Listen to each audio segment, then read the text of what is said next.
여러 선생님들 이렇게 뵙게 돼서 대단히 반갑습니다. 역사는 늘 격동이었습니다. 어느 시대를 살든 인간은 자기가 살던 시대가 역사에서 가장 격동이었다고 생각하며 산답니다. 우리는 이 격동의 시대를 살면서 이렇게 아주 특별한 형태의 이런 학회를 한 것에 대해서 대단히 감사하게 생각하고 또 저같이 벌써 한 세대 지난 사람을 불러주신 것에 대해서도 대단히 과분하고 감사하게 생각합니다. 오늘 발표하실 선생님은 이미 페이퍼에서 여러분들이 다 보셨다시피 중앙대학교 박경하 선생님께서 발표를 해주시기로 되어 있습니다. 성호 선생이 어느 날 강의를 하는데 제자가 물었습니다. 어떤 사람이 학자가 될 수 있습니까? 하고 물었더니 성호 선생 대답이 세 가지가 있는데 너는 젊어서 훌륭한 스승을 만났는가? 두 번째로 너는 벌지 않고도 책을 살 형편이 되는가? 세 번째로 너는 정말로 학문을 사랑했는가? 이 세 가지를 성호 선생이 제자들에게 묻습니다. 이 얘기를 모두에 말씀드리는 것은 오늘 발표하실 이 박경하 선생께서는 우리나라 향촌사회연구의 선구자였던 이미 고인이 된 김용덕 선생님의 제자로서 그 학통을 이어받은 분인데 수시에 젊어서 훌륭한 선생 만나셔서 이렇게 학통을 잇게 된 것을 대단히 충심으로 감사하게 생각합니다. 또 그러나 그럼에도 불구하고 제가 공부를 하면서 늘 느끼는 것은 나는 르네 데카르트의 방법소설을 너무 늦게 읽었다.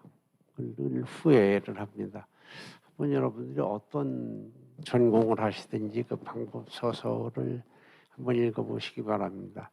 제가 그 방법소설을 읽으면서 마지막에 가장 그 감동적으로 깊은 인상을 받았던 것은 마지막 챕터에 그런 얘기가 나옵니다. 그러나 당신은 언젠가 스승과 헤어질 준비를 해야 합니다. 그런 대목이 나옵니다. 당신은 언젠가 스승과 헤어질 준비를 해야 합니다. 나는 그 얘기가 나는 그렇게 생각. 당신은 언젠가 스승을 뛰어넘어야 합니다. 하는 뜻으로 받아들였습니다. 오늘 발표하실 박경하 선생님은 제가 잘은 모르지만은 전공이 이렇게 가는 길이 다르다 보니까 자주 만나지는 못했지만 한국 향촌사회연구의 현직의 그 중진학자로서 김용덕 선생을 추모하고 또 이익을 생각하면서 오늘 좋은 발표를 해주시길 바랍니다. 발표의 방식은 90분으로 되어 있는데요. 이 토론이 5분이라는 것은 이게 사실은 발표자를 잡는 방법이거든요. 이게 아주 골탕을 먹이는 방법인데 그렇게 방법이 수월하지는 않을 겁니다. 그러나 선생님 25분 전으로 해서 발표해 주시고 5분 토론하자면 한창 시간이 걸릴 겁니다. 그러니까 긴 얘기 하고 싶은 얘기 많으시겠지만은 25분 정도로 요약해서 핵심을 발표해 주시기를 바랍니다. 그러면 지금부터 박경하 선생님 발표를 듣겠습니다. 소개받은 박경하입니다.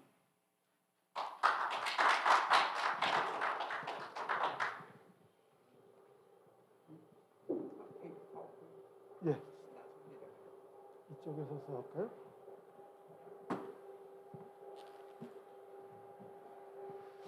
제가 오늘 이 발표가 대단히 좀 부담스럽습니다.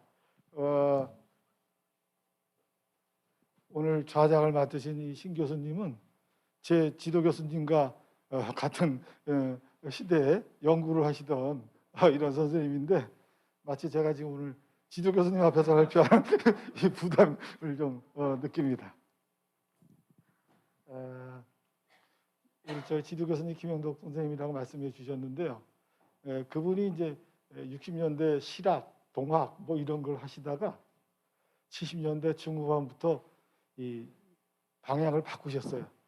우리나라가 한국사의 지방사 연구의 시대가 돼야 된다 앞으로. 그다음에 남성 중심이 아니고 여성 중심이 돼야 된다. 정치사가 아니고 생활사가 돼야 된다는 세 가지를 선생님이 이제 60이 되셔서 한번 풍으로 쓰러지시면서 그때 그 자리에서 그 생각을 하셨대요. 그래서 76년부터 조선의학 향청 연구라든가 연구되지 않은 분야를, 그다음에 고문서를 뒤지고 읍지를 뒤지고 연구를 시작하셨죠. 그러다가 제가 81년에 학부를 졸업하고 대학원을 바로 갔을 때 선생님이 이제 그 연구를 시작하신 겁니다. 그래서 같이 제가 자료도 찾으면서 강독도 대학원에 같이 하면서 그때 이제 새롭게 했는데, 그때 선생님이 네 가지를 이 향약 연구를 이제 주제를 자꾸 하셨는데, 이 향약이라는 것은 이 조선 시대의 지방 통치를 위한 바로 들어가겠습니다. 오늘은 그 조선 향촌 지배 조직 총계를 뺐어요. 제가 급하게 그 원고를 주느라고. 제 주제는 오늘 주민자치이기 때문에 주민자치는 총계입니다. 우리 김현도 선생님이 돌아가시기 직전에 총계라는 그 서설을 하나 발표하시고 돌아가셨어요. 그래서 저보고 자네 앞으로 총계를 해야 되네 이렇게 하셨는데, 이거 제가 뺐고요. 그다음에 향해와 조규는 향규는 그건 지배 조직입니다. 그러니까 엄밀한 의미에서 주민자치하고는 좀 하고, 전 도로 주민을 통제하기 위한 조직입니다. 제가 10여 년 이상 지금 30년 가까이 하다 보니까. 그래서 먼저 향해를 중앙 조직, 지방 중회 아니고 지배 조직을 먼저 얘기하고, 그 다음에 이제 이 총계, 주민자치 오늘 주제에 맞는 것을 하고, 그 다음에 이 지배 조직이었던 향해가 향해 시대 고종 때 들어오면 갑오경장 이후로는 양반만 참여하는 향해, 요즘 말하면 향해는 지방의회격입니다. 향해 일반 상천민도 참가하는 조직으로 바뀌어버리죠. 그 성격 변화라는 게 이제 그렇게 됐다는 거죠. 물론 이제 1894년에 신분제가 철폐되면서 갔던 그런 내용입니다. 근데 오늘은 이 순수 학술 발표 형식으로 만든 게 아니고 전국의 주민자치 회원들한테 역사적으로 주민자치의 전통이 있다 하는 것을 좀 소개하려고 기획한 것으로 압니다. 근데 제 페이퍼는 전문적 논문으로 들어가가지고 좀 어려운 점이 있는데 가급적 쉽게 설명하도록 노력하겠습니다. 그래서 이 향약은 뭐 법전에도 없는 건데, 이 국가에서 수령들이 나가서 향천민들을 통치하기 위해서, 그래서 제 용어를 구분했었습니다. 지방 통치를 위해서 향약을 시행하는데, 국가에서 시행하라는 소리 안 했는데, 이 주자가 만든 향약 속에는 일상생활까지 통제할 수 있는 내용이 다 들어가 있었어요. 그러니까 우리 조선시대가 보면 중앙 집권적이라고 얘기를 하지만 사실 지방 통치는 집권이 안 됩니다. 파트너가 있었어요. 그 파트너가 양반, 사족입니다. 그게 특별한 특징을 가지고 있어요. 그래서 이제 그게 뭐냐면 이 교화와 정령인데요. 조선시대의 통치 방식은, 이 정령은 국가의 국왕의 명령에 따라 하는 행정 체계를 정령이라 그러고, 이 교화는 유교적 이념으로 백성들을 만드는 것이죠. 그 업무는 수령이 하는 게 아닙니다. 교화는 아니고 이것은 제지사족한테 맡겼습니다. 그러니까 제지사족한테 상당한 권한을 주었던 것이죠. 그래서 저는 이 수령들이 통치하는 이 방식은 지방 통치고, 요것은 조금 더 나온 이제 주연향약이라는 것을 가지고 통치를 했고요. 그 다음에 그 지역에 사는 제지사족들이 향천민들을 지배하기 위한, 자기 중심으로 사족심 하기 위한 것은 향촌 지배라는 용어를 이제 구분해서 저는 이제 쓰고 있습니다. 그리고 이제 그다음에 이제 근데 이 수령들이 하던 것은 정종 때, 중종 때 제가 좀 떨어져서 이 마스크를 좀 벗겠습니다. 말이 지금 제대로 안 나가는 상황이네요. 중앙조위에서 중국 거를 도입하지만 실패합니다. 실패하고 그 유명한 율곡 선생이 그 서원에 수령으로 나가서 향약을 잠깐 시행하는데 그때 만든 서원 향약이 관조직을 통해서 운영하는 말하자면 주연 향약, 수령들에 의한 주연 향약의 전형이 이제 되는 겁니다. 그 다음에 여기 이 향회가 있는데요. 이 향회는 그 모든 백성이 참여하는 게 아니고 양반 중에 양반만 참여하는 겁니다. 양반 중에 양반. 그 당시에 신분제 사회였기 때문에 그 사람의 능력이 아니라 그 사람의 집안에 향안이 있어서 이 향회에 올라가 있는 명단을 향안이라 그러는데 향안에 들어가기 위한 그 전형을 해요. 한 10명 정도가 있어서 집안을 보고 뽑아서 집어넣어서 지방의원 같은 역할을 하는 그 규정이 향규고 그 모임을 향회라고 불렀습니다. 그 밑에 집행기구로 유양소가 있었죠.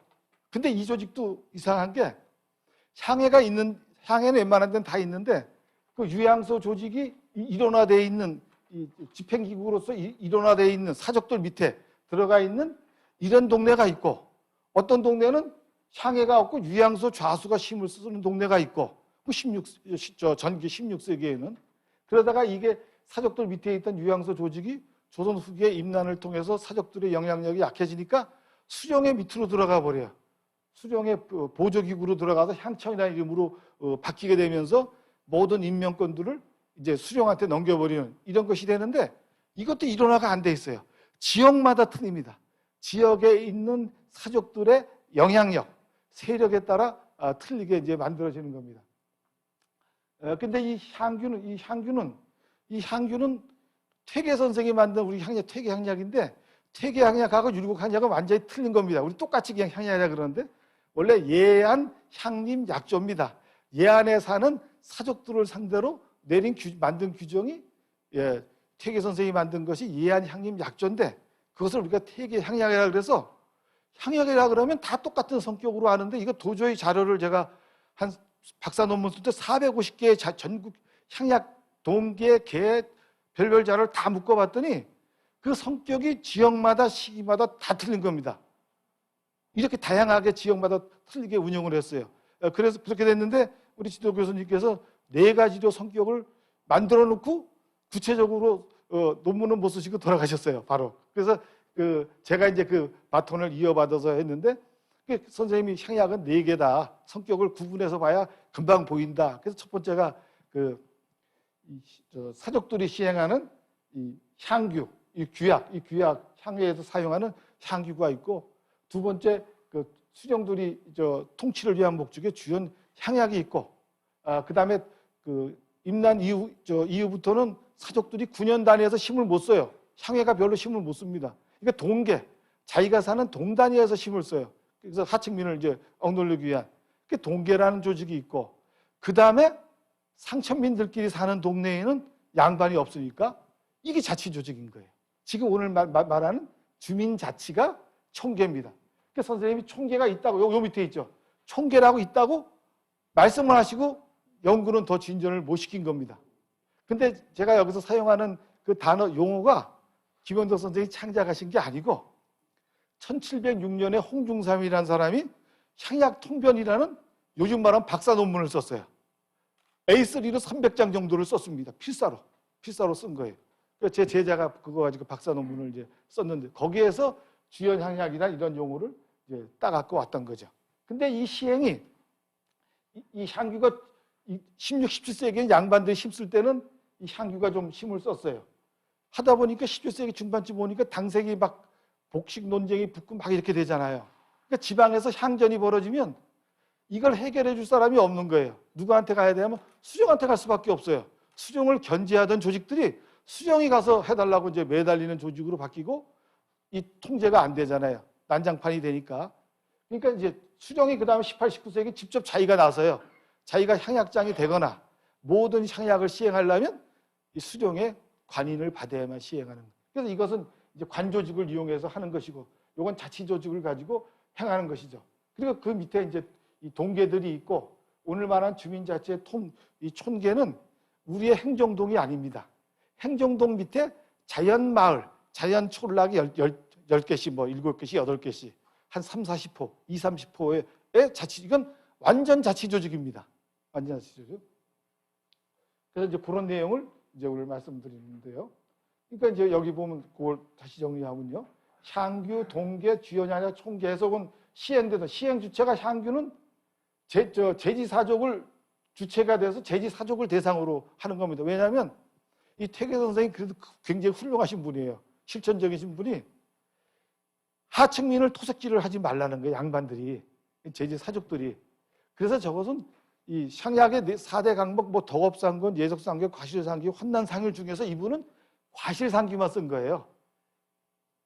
사족 스스로가 우리의 수분을 지켜야 된다. 그러니까 과실상규만 적어놓은 겁니다. 그러니까 완전히 주자향약하고는 상관없어요. 율곡향약하고도 상관없어요. 이분은 사족들이 우리가 취향지인, 향촌을 다스리는 사람으로서의 도덕성을 가져야 된다. 도덕 윤리성을 유교를 통해서 가져야 된다는 걸 주장했던 게 바로 퇴계의 이해한 향림 약조입니다. 그래서 그때는 그래서 이게 16, 17세기엔 향규 시대가 말하면 지방의 그 시대를 구분한다면 16, 17세기는 향규의 시대입니다. 이건 규약이고 이 모임 조직은 향회라 그랬어요. 그 다음에 이게 이제 임난으로 약해지니까 제지사족들이 상천민을 자기가 사는 동단위에서 상천민들을 통제를 해야 돼요. 여기 16세기에서부터 18세기까지 주로 통제가 됩니다. 왜 19세기를 뺐느냐? 19세기에는 이제 상천민들 들고 일어나요. 그래서 분동을 합니다. 양반들 중심의 동계에서 떨어져 나가요. 그게 바로 주민자치조직의 총계라는 겁니다. 그 다음에 또 서울들, 그 전까지 대접 못 받던 서울들이 경제력이 성장하죠. 경제력이 성장하니까 자기 살던 본댁에서 살던 동네에 떨어져 나가서 대구 부인동 같은 데서 분동을 해갖고 동계를 따로 만드는 이런 독립성입니다. 사실 이 부분들은 이제 연구해야 될 부분이에요. 연구가 많이 안 돼 있습니다. 자료는 많은데도 불구하고 전부 중앙 정치사 쪽에 이제 들어가 있었던 거죠. 여기 행정학 하신 분이 계신다면 행정학 쪽에서 들어온다면 도리어 현대 정치 행정 이론을 가지고 들여다본다면 우리보다 더 논리적으로 접근할 수 있지 않을까 생각됩니다. 그러니까 이제 이 사족들을 이 통치의 파트너로 이제 제지 사족들을 삼을 수가 없습니다. 교화를. 그러니까 수령이 직접 나서던 시대가 18, 19세이고 이것은 수령이 주체가 되고 사족과 상천민이 모두 통치 대상으로 들어가는 거죠. 근데 이것은 지금 획일적이 아니에요. 수령에 따라 틀려요. 수령이 가면 없어지고 또 새로운 수령이 오면 되고 그래서 그 다산 선생은 이런 말을 해요. 향약의 폐단은 도적보다 더하다. 왜 그러냐? 여기에는 행동 거지를 다 처벌받습니다. 처벌 쫓아내도 처벌받아요. 처벌 쫓아내도. 그러니까 아주 엄청나요. 며느리가 시아버지, 시어머니 구박하거나 때려도 처벌받아요. 이건 법에 없는 거예요. 그러니까 모든 일상생활을 다 통제할 수 있는 무서운 법이기 때문에 지고재수한 수령들은 거예요. 뜻은 높은데 능력이 없는 수령들, 탐욕적인 수령들이 이런 조항을 내세워서 돈을 뜯는 거죠. 그래서 도리어 제대로 된 수령들은 향약 시행하는 것에 대해서 상당히 부정적으로 봅니다. 아까 우리 신 선생님께서 성호 이익 말씀하신 성호는 향약에 대해서 언급을 안 해요. 왜? 성호의 계열이 반계인데 반계 유영원 선생은 향약을 만들었어요. 만들었는데 성호 선생은 제가 아무리 주저와도 이분이 왜 향약에 대해서 언급이 없느냐? 전혀 안 해요. 근데 또 이 지방간으로 나갔던 그 라인에 있던 안정복은 또 이리 동약을 또 만듭니다. 그러니까 통치로 나가면 지방을 통치하는 수령이 되면은 향약을 가져야 통제를 할 수 있는 이제 그런 측면이 있죠. 그게 뭐든지 이 자치에는 또 양면성이 있죠. 아까 뭐 토론문은 아니는데 거기서 질문이 있는데 그때 얘기하도록 하겠습니다. 시간 관계상. 그리고 이제 이 총계는 이 18, 19세기에 양반들의 지배력, 통제력이 좀 약화되고 이런 상황 속에서 총계가 제대로 된 역할을 해왔고 또 역사적으로 증명할 자료가 없습니다. 이분들은 상천민들은 관습법으로 알고 있어요. 부모한테 잘못하면 덥석말이 한다. 우물을 사용하지 못해서 쫓아낸다. 그러니까 사실은 총계를 제가 여기서 강조하지만 총계에 대한 내용이 없습니다. 제대로 기록된 게. 다만 동계 자료, 향약 자료에 나오는 내용을 뽑아서 우리가 유추해 갈 수가 있고요. 그래서 제가 이 민속을 알아야겠다. 옛날 게 지금까지 행하고 있는 민속을 연구하게 됐습니다. 그래서 제가 1990년에 민속학자들하고 손을 잡았죠. 민속학자들은 역사를 모르고 역사학자는 민속 생활을 몰라요. 그래서 역사민속학회를 1990년에 만들어서 지금 오늘 오신 분들이 역사민속학회 회장, 현직 회장, 전직 회장들입니다. 저분들이. 그래서 앞으로 이 주민자치회가 앞으로 프로젝트를 이런 대회를 하면은 정책학회도 좋지만 역사 쪽에 역사민속학회랑 손잡고 해야지 생활사적인 내용들이 아주 구체적으로 나올 수 있지 않을까 이런 생각도 하게 됩니다. 그래서 이제 향규가 나오게 된 이 배경은 저거는 그 조선시대의 그 사족이라는 사람들은 고려 말에는 똑같은 향리 후손이에요. 향리 후손들이 이 군부 집단 이성계랑 손을 잡아가지고 한 단계 올려서 사대부가 됐습니다. 그 구테타에 성공을 해갖고 사대부가 되고 양반이 된 겁니다. 근데 이게 지방의 향리는 고려 말로 올라가면 서울에서 있는 사대부들이나 지방에 있는 향리 후손들이나 고려 때는 집안이 같아요. 다 향리족이에요. 향리 출신들이 서울에 올라가서 구테타 성공을 해서 집권 세력에 이제 들어가서 과거에 급제하면 사대부가 양반이 됐고 그냥 집안에서 향리 집안으로 그냥 벼슬 안 하고 과거 안 보고 있었으면 향리가 된 겁니다. 그러니까 이제는 사대부들이 한 100년쯤 지나니까 1500년대쯤 오니까 옛날엔 같은 집안 사람 같은 수준이지만 이제는 격이 틀린 겁니다. 자기는 수종으로 나가는 거예요. 그러니까 이 사람들을 배제시켜야 돼. 그래서 만든 게 향규입니다. 그래서 향규 조목에 보면 향리를 배제시키는, 향리 집안과 결혼한 사람은 향 안에 못 올라가요. 향회원이 못 되는 이런 규정으로 되어 있습니다. 그 다음에 향 안에 올라가는 등록 절차 기준인데 그 기준이 바로 양반이 얼마만큼 자기 부모가 아버지와 아버지 친가와 외가와 처가 이 삼양이래요. 처가가 세 사람이 들어가 있어야지 그 아들이 향 안에 들어가고 향안이 바로 그 요즘 말하는 지방 의원이 되는 겁니다.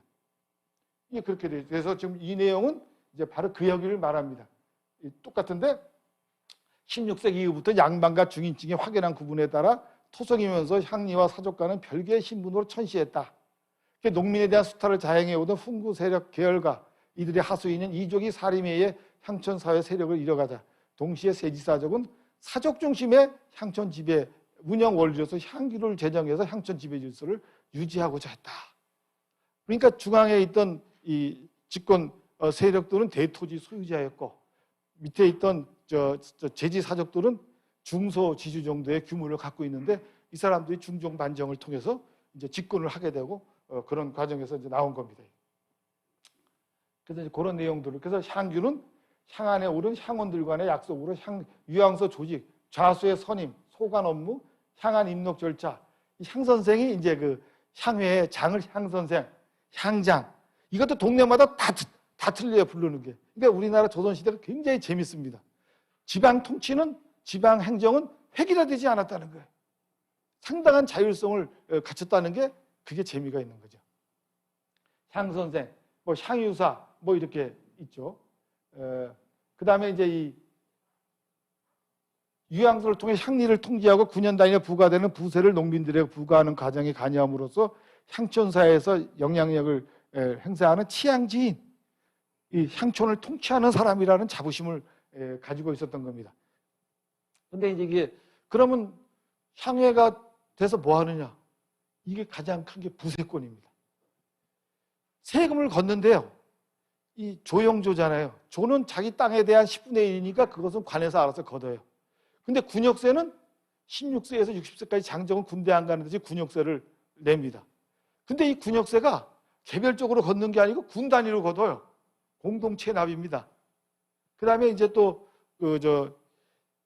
조영조 마지막에 공물을 바치잖아요. 이것도 공동체 납입니다. 그러니까 이것을 떨어뜨린 공동체의 납부를 누가 나누느냐? 향회에서 양반들이 나눠요. A라는 동네에서는 뭐 감 100가마, B라는 동네에서는 참치 100마리 뭐 이런 식으로 나누는 거예요. 그러니까 이게 바로 이걸 나누는 게 향회원들이니까 이 사람들이 이게 큰 돈주머니가 되는 겁니다. 양반 동네 반초는 조금 내고 못 사는 동네나 또 요부민이라고 조선 후기에 신부는 양반이 아니지만 재산을 많이 갖고 있는 사람이 사는 동네는 많이 먹이는 거죠. 이걸 향권이라 그럽니다. 그러니까 이 향권을 잡기 위해서 바로 향전이 벌어지는 겁니다. 그 이해관계가 이제 맞아 들어가고, 뭐 당쟁에 의한 것도 있지만 실제는 그 자체 내에서 시골 향반들끼리는 그런 경제적 이익에 따라서 그 향권을 나누게 됩니다. 그래서 이제 임난 후에도 이들의 경제적 기반이 붕괴됐지만 다시 향안을 중수하는 노력들을 계속하는 거죠. 그게 17세기 정도까지 가고 18세기에는 그런 체제가 이제 무너지기 시작하는 겁니다. 그래서 이제 하지만 이 향회에서 중론에 따라 모든 게 움직여졌어요. 중론에 따라. 그다음에 이제 이 향안의 구성을 이루어지는 향회는 사족의 최고 지배기구로 성격을 갖는 것인데 그 운영에서는 지역적 차이가 있습니다. 향회는 관권과 일정한 거리를 가지고 사족의 자치권을 어느 정도 확보하고 있었던 겁니다. 또 인정을 해줬어요, 수령이. 향회의 집행기구와 유양소를 통해서 이 향리와 백성에 대한 통제력, 강한 영향력을 가지고 있었고, 이 사람들은 향중 공론을 통해서 이제 이루어졌다. 지금 중심이 향회가 아니기 때문에 향회를 제가 먼저 쓴 이유는 이러한 양반들 중심의 그 모임이 향천사의 그 회의체가 19세기 후반에 고정돼 갑오경장이 나온 직후부터는 이제 모든 상천민이 참여하는 것으로 가서 지방자치, 민권의 확대라는 것을 강조하기 위해서 내가 향회를 설명했던 것이고, 이제 지금부터는 주민자치 조직은 그럼 없었느냐, 뭐 이런 내용은 빼겠습니다. 좀 시간이 이제 없기 때문에 보충 설명하도록 조금 이따. 요거는 지금 향안입니다. 전국에 요거 좀 제가 가지고 있는 남원에서의 용성 향안. 남원을 옛날에 용성이라고 불렀습니다. 여기 이 향안 명단입니다. 이 명단에 이름을 올라가느냐 못 올라가느냐 가지고 향전이 벌어지는 겁니다. 옛날에는 삼향, 부모, 외가, 처가에 향안에 다 올라가는 사람은 직서, 바로 이름을 여기에 올리는데, 이게 중간에 이제 수령하고 결탁을 해서 한미한 집안 사람들도 막 들어가게 되는 거죠. 그러면서 벌어진 아닌데, 조선시대 사람한테 향안에 이름을 올린다는 것 자체가 엄청나게 중요한 겁니다. 임실향안, 밀향안.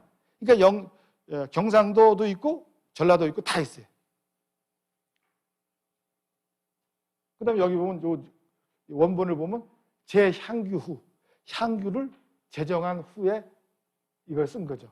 향규란 뭐냐? 향은 뭐뭐뭐다. 이것은 그 원전에 나오는 용어를 지금 보여준 겁니다. 지금부터는 이겁니다. 사실은 이 연구가 아직도 미진합니다. 우리 선생님이 유언으로 저한테 이걸 남겼지만 저도 그 이후 30년 동안 이 연구가 잘 안 돼요. 하고 싶어도 자료가 없거든요. 자료가. 근데 최근에 이제 연구를 할 수 있는 한 걸 찾았어요. 제주도에 갔더니, 이 제주도라는 데는 섬지방은요, 육지에서 들어온 풍습이나 이런 걸 그대로 보존하고 있는 데입니다. 그래서 조선시대 사라진 풍습이 제주도에 그대로 남아 있어요. 제주도에 갔더니 표선인가 그래요. 민속촌에 제가 몇 년 전에 갔어요. 갔더니 민속촌 제일 앞에 집에 들어갔더니 그냥 열려 들어갔더니 연자방아 있죠. 닭나이 같은 게 돌리는 방아가 있길래 그 가이드한테 물었어요. 이 방아를 몇 가구가 사용하느냐? 그랬더니 25가구가 사용한다는 거예요. 딱 찍어서 25가구래요. 이게 조선시대 오가작성법입니다.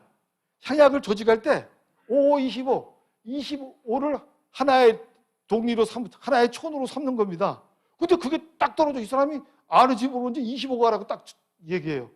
이게 바로 총계입니다. 근데 거기는 촌계라고 안 하고 접이라고 불러요. 접. 우리 신선생님이 동학에서 접이잖아요. 거기선 계란 말 대신 접이라는 걸 써요. 거기에 대표를 접주라 그랬죠. 그러니까 접주라는 동학의 용어가 동학에 쓰던 신조어가 아니고 그 당시에 동네 동계를 말할 때 그 단위를 제주도 같은 접이라고 썼던 겁니다. 거기에 장을 접주죠. 이게 거기서 나온 겁니다. 그래서 깜짝 놀랐어요.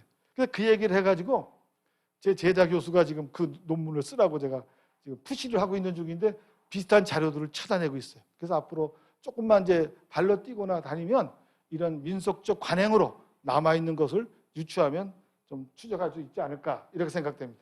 근데 이거는 지배층이 하층민을 지배하는 도구로 향약은 이용했지만 이건 그거와 전혀 틀리다는 거예요. 그래서 중요한 게 뭐냐면 그 조선시대 신분 구성을 봐야 돼요. 신분 구성을 봤더니 그 반촌이 있습니다. 양반들이 사는 반촌. 천민은 거기 같이 살지만 천민은 사람으로 안 취급했어요. 조선시대에는. 그러니까 반촌이에요. 그래 반상 홍고촌. 양반이 두세 가구 있고 나머지가 대부분이 상민이 사는 반상 홍고촌이 있어요. 그 다음에 이제 그 민촌이 있습니다. 거기에는 상천민들만 사는 동네예요. 그래서 제가 거기다 논문에서 이제 길게 썼는데 임난 직후에 그걸 봤더니 2대 8입니다. 양반들 중심으로 살고 있는 그 동족마을은 한 20%가 안 돼요. 근데 반상 홍고촌과 민촌은 80%입니다. 그 80%에 사는 데는 비교적 수평적 조직을 가지고 있었을 것이라 이게. 반상 홍고촌 같은 데는 양반이 이제 동계를 만들어 하지만 근데 이제 민촌 같은 데가 한 60% 정도 되려고 봐요. 그것도 데이터가 확실치는 않지만 그러니까 한 5, 60%의 그 민촌은 다 총계가 존재했다는 겁니다. 우리가 지금 이걸 자료가 없어서 찾지 못할 뿐이지. 하지만 제가 본 자료들만 가지고 어림표로 잡았더니 거기에는 3가지의 기능이 있다는 거예요. 3가지 기능이 뭐냐? 첫 번째, 정월대보름날 마을의 안녕과 풍년을 기원하는 정월대보름 마을굿을 수행하는 사신공동체의 기능을 한다는 겁니다. 지금도 저도 이제 매년 답사를 정월대보름 다니 지금도 한 200군데에서 정월대보름날 전국에서 그 마을 굿을 합니다. 자기 마을 동네마다. 근데 일제시대 때 일본 사람들이 만들어놓던 불학제라는 책을 보니까 1800개가 조사가 돼 있어요. 이 말은 조선 후기에는 1800개가 더 됐겠죠. 더 많이 있었겠죠. 그러니까 우리가 이 총계라는 조직이 얼마나 넓게 퍼졌는가를 일본 사람이 했던 조사, 그 조사가 좀 정확치는 않지만 대강 추세를 볼 수가 있는 거죠. 그래서 제가 매년 한때는 뭐 정월 대보름만 되면 전국을 돌아다녔어요. 1년에 한 군데뿐이 못 봅니다. 그래서 그 슬라이드로 제가 뭐 30년 전이니까 그것도 이제 요즘은 그것도 안 지내니까 역사가 됐는데요. 그래서 이 사신공동체라는 용어가 낯선 용어인데 신을 재산 이것도 제가 만든 용어가 아니고 왕조실록에 써 있어요. 왕조실록에는 어떤 게 있느냐? 민중에 대한 기록은 거의 없는데 민중의 기록이 있다면 뭐냐면 나쁜 짓 한 것만 실는 거예요. 민중들이 백성들이 이런 헐의 낭비를 한다. 조선 전기에 보면 뭐라고 써냐면 이 사람들이 산에 올라가서 자기네가 돈을 들여갖고 술 먹고 남녀가 모여갖고 춤추고 논다. 그리고 저 음사, 유교 의례가 아닌 나쁜 뭐 나무에다 제사를 지낸다. 그 사람들은 조선시대 사람은 나쁘게 봤지만 선비들은 나쁘게 본 거지만 우리가 보면 그게 촌계 행위입니다. 촌계 행사를 나쁘게 봤던 거예요. 그때 그 사람들이 쓴 말이 사신 행위를 한다고 해서 사신, 음사, 사신. 그래서 제가 거기서 따온 겁니다. 사신 공동체 기능이랑. 그러니까 지금 우리가 추적할 수 있는 건 정월 마을 대보름 굿하는 데를 찾으면 이게 총계 조직이었을 것이다. 이렇게 봐서 이제 민속학하고 접합을 하게 됐던 거죠. 두 번째 우리가 잘 아는 둘의 공동노동. 둘의 농사할 때 옛날에 모신길 할 때 10명씩 조직이 필요해서 한 집에서 장정 한 명씩 내가고 같이 공동노동을 해주잖아요. 이건 일제시대까지 있었습니다. 둘의 깃발이 지금 남아있고. 그래서 노동공동체도 이 촌계라는 조직에서 했다. 세 번째는 일상생활에 서로 돕고 사는. 병이 들어서 농사를 못 지면 농사를 같이 지어주는. 그러니까 우리 흔한 말로 먼 친척보다 가까운 이웃이 낫다. 이웃집 숟가락이 몇 개인지 안다. 이게 바로 우리 전통시대 촌계에서의 생활공동체 속에서 나온 용어입니다. 이 세 가지를 촌계의 기능으로 보고 이런 내용들이 들어가 있는 것을 촌계라고 추적을 하게 됐던 거죠. 그래서 이제 그런 내용들이 여기 이제 구성이 오고죠. 그때 보니까 민촌의 수요가 반촌에 비해 8대2 정도로 월등하게 많았다. 이거 진주 지방의 임난 직후에 통폐합하는 것을 가지고 제가 본 겁니다. 그 다음에 안동에서도 17.4 대 82.6 뭐 이런 식으로 2대 8 정도로 찾았죠. 그 다음에 이 민촌들은 양반이 행하는 행정동의 동계 밑에 들어가 있는 거예요. 최말단 기초단입니다. 기초단. 그러니까 여기서 이 동계의 하부로 흡수되거나 또 자치적으로 운영을 하면서 부세 문제, 특히 세금 내는 문제를 같이 돈을 각출하죠. 이때에서 면으로 직접 정령을 받지만 동계는 몇 개의 자연촌으로 아울러 있다는 겁니다. 그 다음에 임난 직후에 상하합계라는 동계의 성격이 상하합계란 말이 나와요. 동계. 그게 제 석사 논문인데 거기 보면 뭐냐면 상계는 양반들끼리 모이던 계예요. 조선전기에. 하계가 바로 촌계죠. 상하합계라는 말은 기존에부터 존재하던 기층 조직에 계속 존재하던 촌계와 양반들의 상계를 합치자는 뜻이어서 임난 직후에 상하합계 형태의 동계가 출현한 겁니다. 그게 제가 석사 논문 제목이 외란 직후의 동계 연구. 고평동 동계를 사례로 이제 들었던 거죠. 거기에 나와요. 우리가 인구가 너무 전란으로 줄어들어가지고 십실구공이다. 10집에 8, 9집은 비어있으니까 우리 같은 어머니 뱃속에 태어난 동포인데 양반 상민 가리지 말자. 불계 상천이라고 써 있어요. 불계 상천. 상천을 가리지 말고 우리 같이 힘으로 합쳐야 된다고 나옵니다. 거기에 상하합계라고 써요. 상하합계하자고. 거기에 하계가 바로 촌계라는 겁니다. 그래서 이제 이건 사신공동체의 성격들을 제가 쭉 찾아서 하는데 조선 총독부의 보고서에도 마을 당굿을 지내기 위해서 당제를 지내기 마을 수호신 지내기 위해서 동네 사람들이 회의를 해요. 회비를 얼마를 걷느냐 이런 것을. 이게 다 총계라는 조직 속에서 할 수밖에 없는 거죠. 그 다음에 이제 준비해야 하는 회의를 하고 제후에 열린 마을 회의에서 총계 결선하고 마을의 도로, 교량, 보수, 농사 공동작업 이런 1년간의 공동사항들을 자치적으로 했다는 게 굉장히 중요한 것이죠. 자치적으로 했다는 게 관에서 누가 눌러서 하는 게 아니고. 그래서 이와 같이 지역에 따라 명칭은 다양하지만 마을 자치 조직으로서 촌계가 광범위하게 존재하고 이 조직에서 촌계를 주관하고 촌계 전후에 걸쳐 회의를 열어 촌제뿐만 아니라 마을 공동을 서로 협의하여서 생활해 나갔던 것을 확인할 수 있다. 이게 주민자치 아니에요? 주민자치는 공동이 서로 합의에 의해서 마을의 일을 주관한다는 것이 주민자치죠. 그 다음에 이제 노동공동체의 기능은 둘의 이양법에서 이제 나타난 내용을 이제 했습니다. 쭉 해서 설명됐고요. 그 다음에 이제 생활공동체는 촌제 전후에 촌에도 연다, 동사를 만든다. 그 다음에 산에 나무를 베지 못하게 하는 것, 도로 만드는 것, 그 다음에 논밭 경계를 침범하는 자, 농업용수 훔친 자, 남의 밭에 소를 푸른 자, 이런 주민 사이의 분쟁을 조정 징계하고 특히 상장시, 상을 당했을 때 도와주는 거죠. 화재 났을 때, 요즘같이 코로나 돌았을 때, 질병 때, 도적당했을 때, 고아와 노약자들 보호해 주는 것. 그 다음에 돈이 없어서 결혼 못한 노처녀가 있으면 주선하는 것.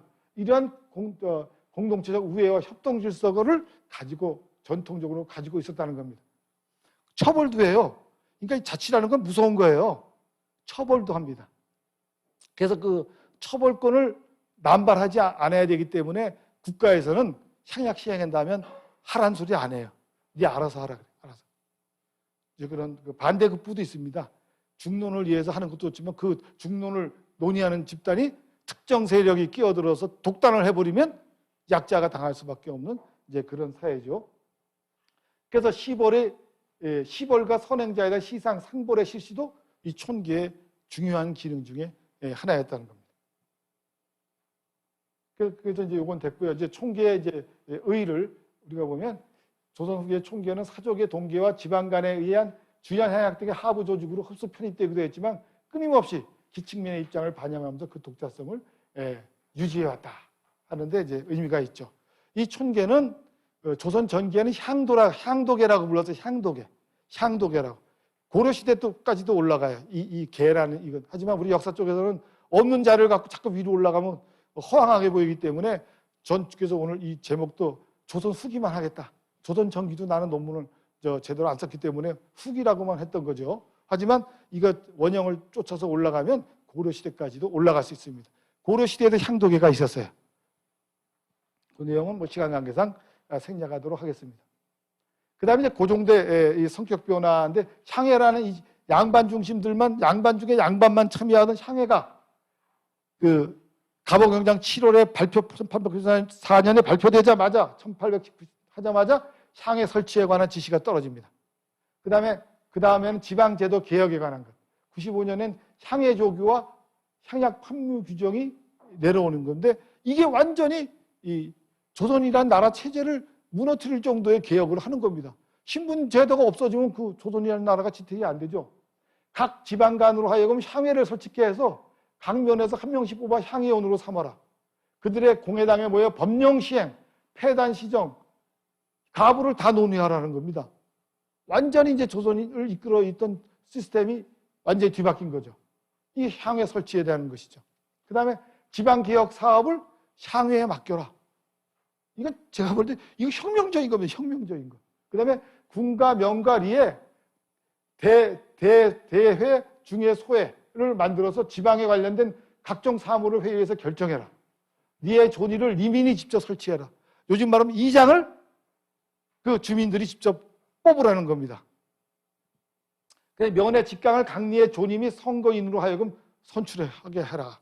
물론 여기에는 그 개화파들이 왕권을 중앙 세력을 약화시키고 새로운 개화파들이 정권을 장악하기 위한, 지방을 장악하기 위한 그런 정치적 측면이 있습니다만 어쨌든 일반 기축민들한테는 혁명적인 내용이 담겨 있는 겁니다. 그 다음에 뭐냐면 주민의 선거를 향해 구성하고 사무 담당자를 설치하고 향해 회의사항은 스스로 규정을 하라는 거예요. 교육, 호적, 위생, 사창, 구율, 도로, 식산, 산림, 재현, 세목, 납세, 공공보육도 전체다. 그 다음 자치 사무 담당자도 유급 직원의 급료는 자기네 스스로가 알아서 해라. 조선은 뭐 옛날부터 알아서 했어요. 그 다음에 리 및 면회, 하유사, 면제인, 급료, 지필료 이런 것은 전부 다 스스로 만들어서 해라. 근데 선거 자격도 자격 제한 및 서열 규정을 정했어요. 반상을 논하지 말아라는 게 이제는. 반상을 논하지 말아라. 그 다음에 부의 정도에 따라 서열을 한다 해서 세금 많이 내는 사람들은 앞줄에 앉힌다. 요거는 뭐 전통시대에 뭐 나타나는 상황이죠. 그 다음에 조세 체납자는 안 된다. 딱 규정했어요. 체납하는 사람은 이 향회원이 될 수가 없어요. 부역 많은 상등호민의 회의 주재자 차석에 위치한다. 등등 해서 지금 봐도 상당한 개혁적인 이런 내용으로 바뀌었습니다. 뭐 아쉬운 것은 이게 이제 대한제국 이후에 들어가면서 일본 사람의 지배를 받으면서 뜻만 갖추고 시행이 안 된 건데 제가 갖고 있는 나주의 자료를 하나 원본을 갖고 있는데 거기 봤더니 동계를 봤더니 요게 발표되자마자 직후에 거기서 나와요. 모든 조직을 다 혁파시켜버리는 그 내용이 있는 거로 봐서 몇 년 동안은 시행이 좀 됐어요. 게다가 이제 외부 세력에 의해서 무너졌던 거죠. 그래서 그 자료는 제가 지금 박사과정 했는데 제자보고 논문을 쓰도록 나주 지역의 자료는 시켜놨습니다. 그래서 다시 이제 결론을 하면 촌계는 민의 정신적 지주로서의 촌재를 주재하는 사신공동체, 일상사의 상호부도 상호규범한 생활공동체, 협동생산하는 노동공동체로 주민자치적 기능을 했다. 하여튼 쭉 하고 그다음에 향해조교 반포는 근대적 시민은 한계 있지만 일정 부분에 주민의 자치권을 부여하고 주민들이 직접 참여하고 국왕의 법률적 승인을 갖고 있는 성격을 가지고 있다. 이렇게 뭐 시간이 급해서 빨리 그냥 나갔습니다. 이것으로 제 발표 마치겠습니다. 감사합니다. 세미나를 하다 보면은 늘 고통스러운 것이 넉넉한 시간을 들이지 못하는 부분인데 박 교수님에도 그런 미안함이 있습니다. 이제 토론을 하겠는데요. 5분이 토론을 하기로 했는데 한 분이 친상을 당하셔서 못 오시게 돼서 약간의 시간 여유는 있습니다만은 토론은 핵심을 벗어나지 않기를 바랍니다. 페리클레스가 히랍의 최고의 웅변가가 되었던 것은 다 할 말을 하지 않는다는 것이었습니다. 할 말을 다 하지 않는다.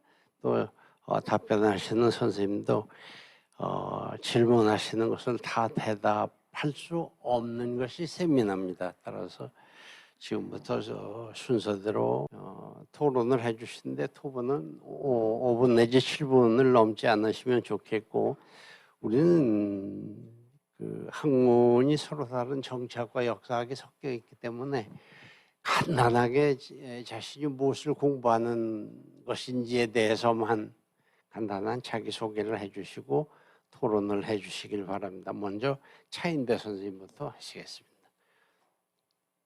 안녕하세요. 방금 소개받은 연세대 법학연구원에 있는 차인배라고 합니다. 네.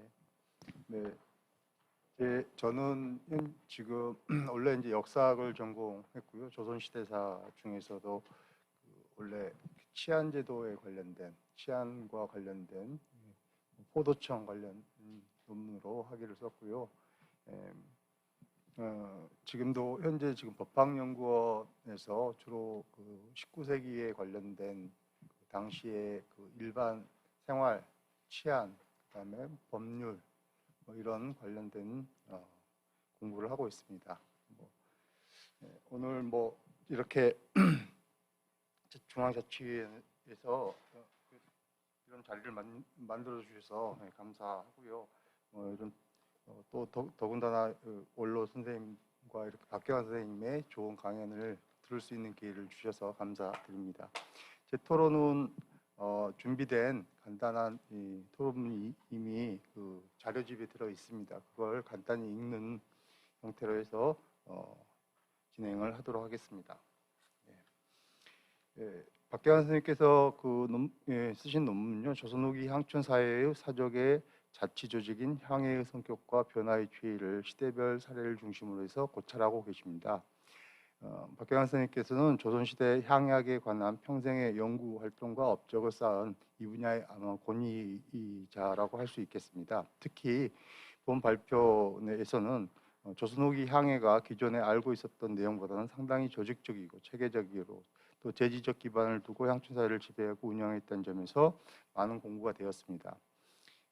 이에 저는 발표하신 박경환 선생님의 문제의식과 논지 전개에 전적으로 동의하며 발표 내용 가운데 법적 규범에 관련된 몇 가지 궁금한 점을 질의하는 것으로 저의 토론을 대신하고자 합니다. 질문 아닌 뭐 궁금한 점입니다. 한 3가지 정도를 좀 적어봤습니다. 첫 번째는요, 향해의 개체 10월권이라고 하는 건데요.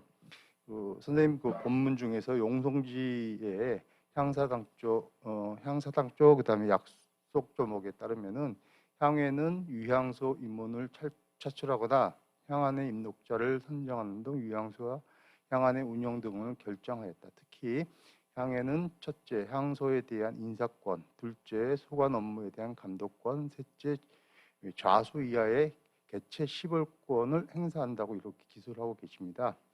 요약하자면 향해가 유향소 운영에 대해 인사, 감독, 처벌 등의 거의 모든 분야에 대한 정권을 행사하고 있었다고 할 수 있습니다. 더욱이 향해가 유향소를 운영하는 형식적인 면만 보더라도 공공관료 조직의 운영 체계와 비견될 만큼 체계적으로 운영되었던 것으로 보입니다. 주지하듯 조선사회는 사법체계가 이미 존재했고요. 지방의 경우 감사와 수령을 통해서 향촌사회의 사법적 통제가 영향을 미치고 있었다고 할 수 있습니다. 그런데 사족의 최고 지배기구의 성격을 가진 향해의 처벌 권한에 관심이 좀 간다고 할 수 있겠습니다. 특히 어떤 조직이든 자체의 규율이 있기 마련인데 향해가 유향소 향인과 작폐 향리들에게 개체 10월권을 행사할 수 있었다는 점은 매우 흥미로운 요소라고 할 수 있겠습니다. 발표문에서도 밝히셨는데요. 향해의 권한은 관권의 우위를 인정한 위에서 가능한 것이었고 관권과의 상보적 관계에서 가능했다는 점은 공감을 합니다. 다만 향해가 가진 자체적 처벌이 어떠한 절차에 진행되었으며 그 과정에서 성주의 역할과 권한이 어떠했는지 조금 궁금해서 선생님께 한번 여쭙고 싶고요. 또한 위반 상황에 대한 시벌의 형태가 이게 달랐겠지만 이 상명 외에 또 다른 처벌의 형태 혹은 뭐 개인의 어떤 사가에서 하는 어떤 형벌을 이런 어떤 종류가 있었는지 선생님께서 혹시 알고 계시는 사례가 있으면 소개해 주시면 감사하겠습니다. 두 번째, 향전의 법적 규정의 부분인데요. 조선 후기 향해가 향촌사회의 자치적 질서 유지에 중요한 역할을 수행했기도 했지만 지지사족 간 지역 내 기득권을 둘러싼 갈등이 향전이라는 양상으로 표출되기도 했습니다. 따라서 영조대 향전에 대한 법령이 마련되었고 신보 수교집록에 따르면 향전자는 피차를 논하지 않고 모두 전가사변에 처한다고 규정을 하고 있습니다. 이후 속대전에도요 향전자에 대한 처벌이 정가사변에서 장백의 원지정배로 수정이 됐고요. 그다음에 정조 16년에 만들어진 수교 정례에는 엄형에 처하고 충군한다는 규정으로 바뀌고 있습니다. 전체적인 내용에서는 피차를 다 불문한다는 동일한 규정을 적용하고 있지만 형벌 처벌 내용에서는 전가사변, 그다음에 장백, 원지정배, 그다음에 엄형 충군 등 처벌의 강도가 다소 약간 완화되는 그런 형태의 양상을 좀 보이고 있습니다. 그에 관련된 법적 규정은 지금 제가 표로 정리를 해서 두었고요.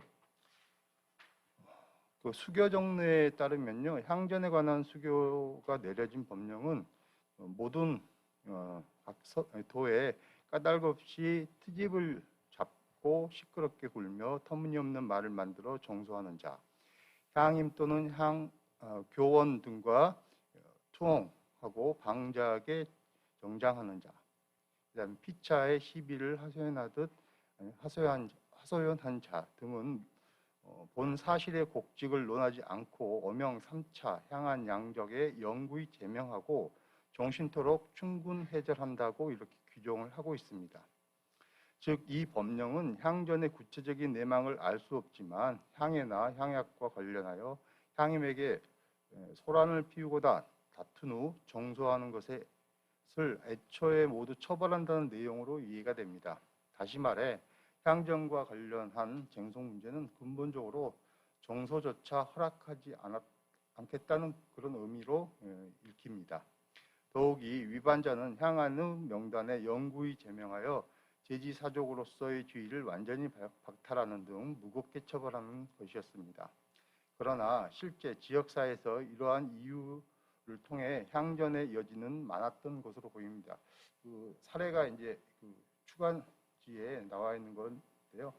정조 16년 같은 경우는 정조는 경기도 이천의 향전주인 이의영의 법에를 내리는 판결문입니다. 판부에는 이렇게 적고 있습니다. 민습이 통탄스럽다.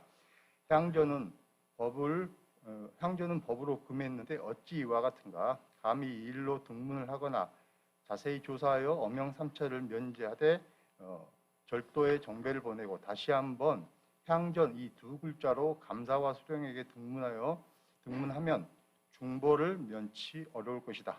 죄의 경중을 따지지 않고 드러난 정황에 따라 앞 왕조죠. 선조의 수교 법령을 준행하고 추호도 소홀함이 없도록 강력한 조치를 내리는 사례가 있습니다. 또 하나는 추간지에도 또 원주 유학 최형중이 재임을 차출할 때 사인 이봉석의 조상의 이름을 교생안에 몰래 추기하였다가 이 사실이 들통나 남의 조상 이름을 바꾸어 교권을 빼앗고 향교를 탕락 어지럽게 했다라고 하는 제목으로 발배되기도 합니다.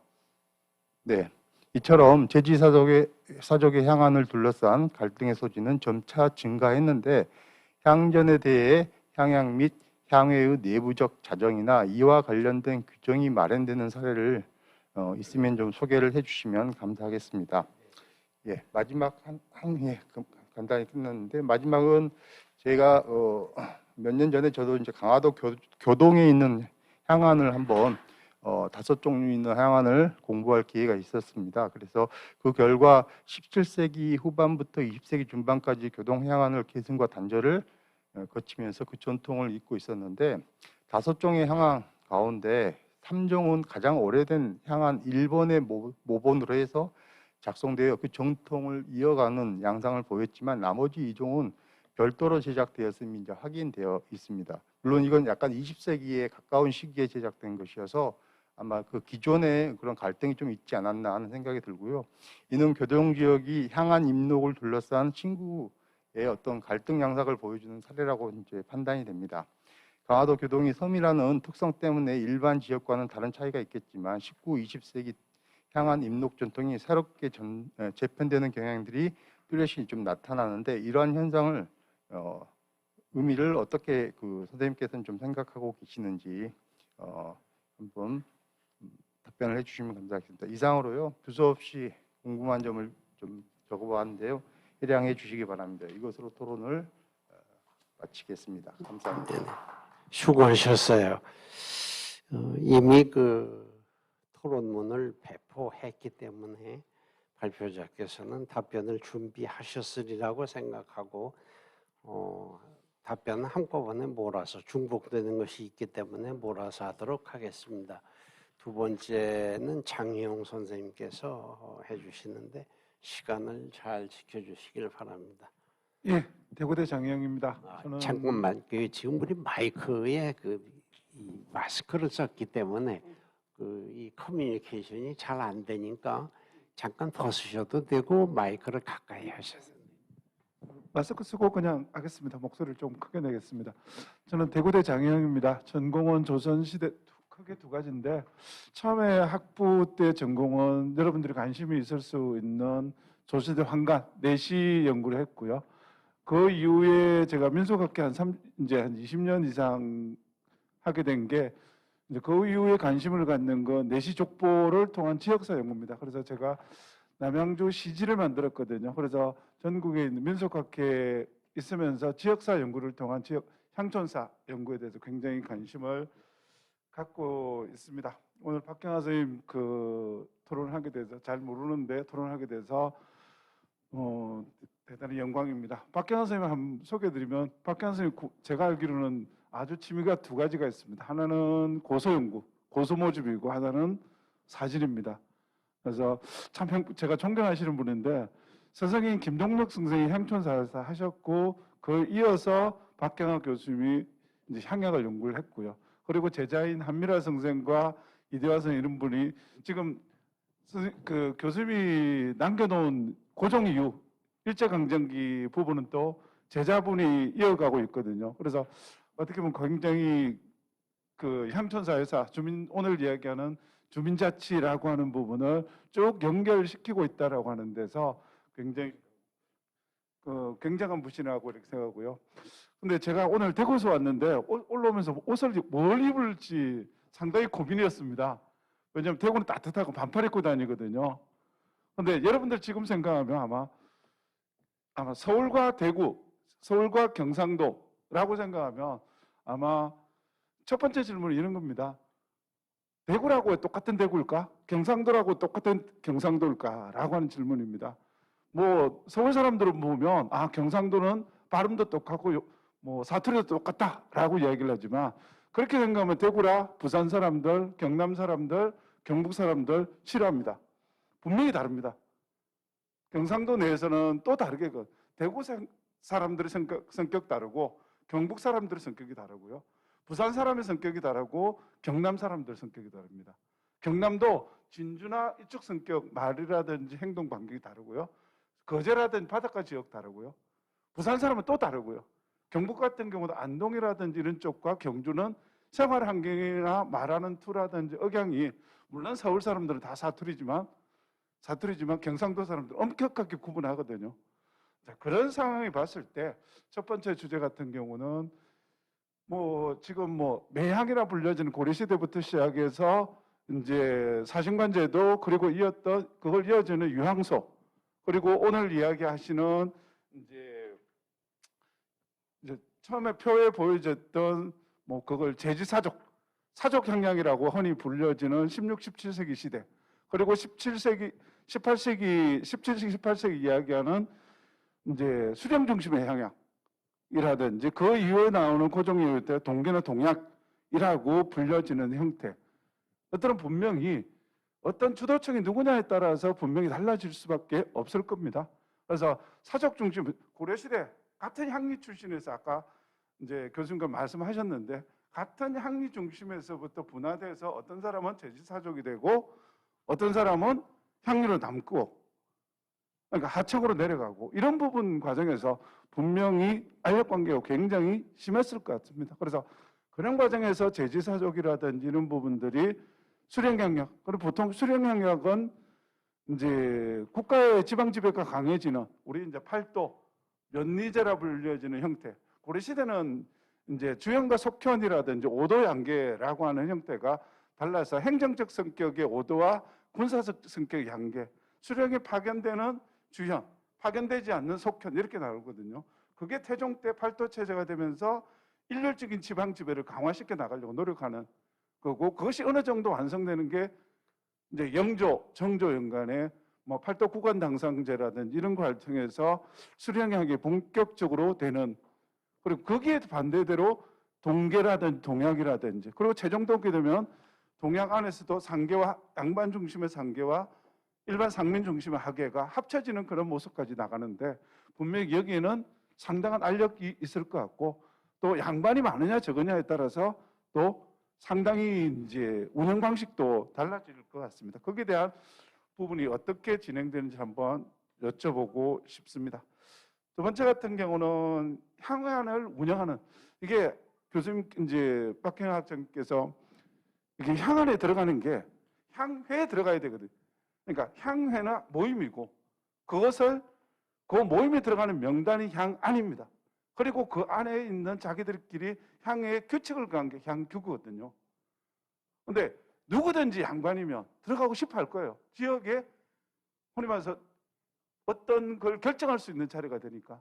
근데 16세기 이제 정도 되면 지역마다 향안을 작성하는 거 가지고 엄청난 논쟁이 가고, 그것들이 이제, 왜냐하면 임난 이후 되면 우리 이제 조선시대 같은 경우는 지역에 동정마을이 생기기 시작하는 게 15세기 전후부터 시작해서 조금 생기기 시작하다가 조선후기 본격적으로 이제 동정마을이 생기는데, 그러면 자기가 양반이라고 그랬다면 분명히 거기 들어가고 싶을 거예요. 이제 그런 부분은 과연 어떻게 됐느냐? 이제 그게 이제 향전이라 불려진 형태로 가지고 운영되는데, 그 지역마다 특성은 혹시 있지 않는지. 뭐 이게 양반이, 저희들도 어릴 때 제가 시골에서 자란, 제가 보통 그 어릴 때 10대 이전에는, 여러분 어제 사람들 잘 모르더라고요. 부고온천이라고 하는 데서 10대 이전에 자랐고, 10대 때는 마산이라는 데서 자랐거든요. 마산에서 학교를 다니고, 그리고 20, 30대까지는 또 서울에서 학교를 다니고, 그리고 40대 이제 다시 대구에서 살고 있는데, 이제 어릴 때 기억을 보면 이 향안이라고 불려지는 마을에 있는 총기라고 불려지면서 제일 문제가 되는 건 마을 우물 관리 이거거든요. 우물 관리를 누가 하느냐 또는 공동을 어떻게 하느냐 가지고 오늘날 향약이라 불려지는 총기라 불려지는 자치규약이 거기서 그게 제대로 동참 안 하거나 이래 되면 거의 따돌림을 하는 이런 것도 이제 봤던 그런 기억이 됐거든요. 그렇게 생각했을 때 이제 그런 향전이라든지 이런 형태나 지역의 사이는 있지 않는가라고 하는 그런 부분이 둘째고요. 세 번째 부분은 이제 향약, 이제 오늘 이제 여기 보면은 내가 주민자치 중앙회니까 그런 부분을 봤을 때 오늘날 현실에서 이 향약이 가지고 있는 향유가 가지고 있는 시사점, 오늘날 주민자치 시사점은 없는가라는 부분입니다. 생각하면 뭐 아파트라고 불려지는 공동체라고 하는 부분도 어떻게 관리하느냐가 문제가 되고, 요새 신문에 이야기되는 택배 이야기도 그렇게 나오고요. 그 층간소음도에 대한 이야기도 나오고, 또 하나 이제 저도 이제 50대 중반이 되다 보니까 다시 이제 시골로 가고 싶다라고 하는 과정 속에서 제일 무서운 게 뭐냐면, 지역에서 이제 흔히 말해서 지역 그 기존에 있는 사람들이 이제 어떻게 대우할까라고 하는 그런 고민들이 있거든요. 그렇게 됐을 때, 그리고 또 10년 전하고 지금하고 비교하면 10년 전에는 지역색이 너무 강해서 아예 시골로 이촌 하시는 분들이 견디지 못하고 나오는 경향도 많은데, 요새는 또 반대로 지역에서 서로 더 잘해주려고, 왜냐하면 지역은 인구가 줄어들고 있거든요. 그런 과정에서의 이 주민자치로서의 조직의 향해가 가지고 있는 의미가 뭔지를 한번 여쭤보고 싶습니다. 예, 두서없는 질문 들어주셔서 감사합니다.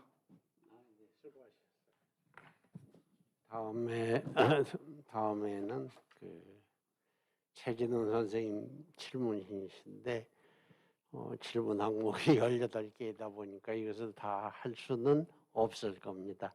선생님 요령껏 잘 질문해 주시기 바랍니다. 예, 소개받은 경희대학교 최진훈입니다. 저는 그 비교 정치학을 했고요. 제 관심 사항은 최근에 우리 전상직 회장님의 지도를 받아서 열심히 주민자치에 관심을 갖고 있습니다. 그래서 미국의 주민자치와 한국의 주민자치가 어떻게 다른가, 같아지기 위해서는 어떻게 노력을 해야 되는가, 이런 게 제 관심사고요. 그다음에 이제 최근에 스위스의 주민자치랑 또 비교를 해보니까 그것도 좀 재미있을 것 같다고 생각이 들어서 관심을 갖고 있습니다. 오늘 아주 귀중한 자리에 이렇게 발표 토론을 하게 돼서 감사드리고요. 우선은 우리 박경화 선생님께서 제가 대학교 1학년 때, 고등학교 때 배웠던 이런 역사 속에 나왔던 이런 향약이라든가 총계라든가 유향소의 이런 변화를 아주 이해하기 쉽게 자세하게 설명을 해주셨고, 그래서 다시 공부가 된 것 같습니다. 특히 공부하는 방법에 있어서 어떤 역사와 생활, 민속과의 결합, 이런 측면에서 저한테도 어떤 정치학을 공부할 때 이 생활의 관점에서 정치를 봐야 되겠다. 그게 이제 정치학에서 말하는 생활 정치거든요. 생활의 관점에서 행정과 어떤 거의 권력 관계를 봐야 되겠다, 이런 생각이 좀 들었습니다. 어쨌든 다시 한번 감사드린다는 말씀을 드리고요. 두 번째로는 제가 뭐 질문 사항이 많긴 하지만 46페이지, 48페이지 다 많지만 마지막 거 하나만 드리겠습니다. 시간 관계상. 그래서 제가 볼 때는 여러 가지 그 주민 지배 조직으로서의 어떤 향약도 있고, 그다음에 그 향약 속에서 그런 지배 조직이 약화되면서 상대적으로 이제 상대적인 목소리를 냈던 어떤 촌계라든가 이런 움직임, 이런 성격 변화, 그리고 고종 때의 향의 어떤 이런 개혁안들을 봤을 때 상당히 진전된 거라고 좀 보거든요. 그래서 뭐 그런 우리 어떤 유산, 전통이 있었다라는 걸 확인할 수가 있었고, 그런 아쉽게도 그런 유산과 전통이 주민자치 조직에 대한 전통이 일제에 의해서 사라진 것을 안타깝게 생각을 합니다. 그리고 민주화한 지 지금 30년이 넘어갔는데 이런 문제에 대해서 근본적으로 주민자치에 관한, 지방자치에 관한 이런 개혁 노력을 하고 있지 않는 거에 대해서도 저는 조금 우리가 반성을 해야 하지 않겠나, 이런 생각이 듭니다. 그런 차원에서 제가 이제 우리 선생님께 질문을 드리고 싶은 거는, 대략 유교사회, 조선시대 유교사회였음에도 불구하고 향촌 질서가 있었고 또 촌계가 상대적으로 있었다라는 건 이해는 됐는데, 그래서 그런 쪽으로 우리 사회가 갑오경장 시대를 전후로 해서 가자고 이렇게 개혁을 냈다라는 건 이해는 됩니다. 근데 제가 이제 미국과 비교를 해보면, 미국은 그 마을총회, 이제 타운 미팅에서부터 시작해서 카운티라든가 주라든가 나중에 연방까지 이렇게 바텀업 방식으로 그 보충성의 원리에 따라서 연방대로 이렇게 주민자치에 기반한 민주공화국 체제로 가지 않습니까? 그래서 이게 민주적인 어떤 주민자치 조직으로서 발전을 하게 되는데, 상대적으로 저는 우리나라에도 이런 주민자치의 전통, 지방 정치의 어떤 전통이 있다라는 건 이해는 되는데, 그 한계에 대해서 조금 얘기를 하지 않는 경향도 있지 않나, 이렇게 생각이 되거든요. 그래서 조금 더 그 한계를 명확하게, 오히려 아까 앞서 그 갑오경장 그 법안도 얘기를 했지만, 그것은 주민자치 차원에서 아래로부터 자기들이 결정해서 정한 게 아니고 위에서부터 탑다운 방식으로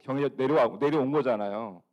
그리고 당연히 헤게모니 자체도 여전히 수령이 아니면 뭐 몰락한 뭐 향리라든가 대지사 제옥들이 갖고 있기 때문에 그 총계에 의한 헤게모니가, 아래로부터 헤게모니가 관철되지 않은 것 같다는 느낌을 받거든요. 그래서 이거를 그냥 뭐 지방 자치 조직이 있었다, 그리고 그 안에는 총계가 있었다라는 것은 확인할 수는 있지만, 그게 서양에서 말하는 주민자치 기구로서의 어떤 그런 성격이라든가 역할, 그걸 우리가 지금 그걸 살려가지고 그걸 맹화로 살려서 현대화된 주민자치 기구의 성격으로 가져갈 수 있는 것인지에 대해서 약간 저는 비교적인 관점에서 봤을 때, 헤게모니가 없기 때문에, 미국인 주민자치의 헤게모니가 있기 때문에 그에 기반해서 보충성의 원리에 따라서 연방제 국가로 갔는데, 오히려 조선 혹은 일제 시대 전후는 오히려 그게 어떤 유교 논리에 따른 향촌 지배 질서의 논리지, 그게 주민의 자유로운 결사체로서의 갖는 어떤 아래로부터의 민주적인 자발성을 갖는 그런 주민자치 조직이라고 얘기할 수 있겠는가, 그런 부분에 대해서 조금 평가가 인색한 것이 아닌가, 저는 이렇게 생각이 드는데 어떻게 생각하시는지 궁금합니다. 이상 마치겠습니다.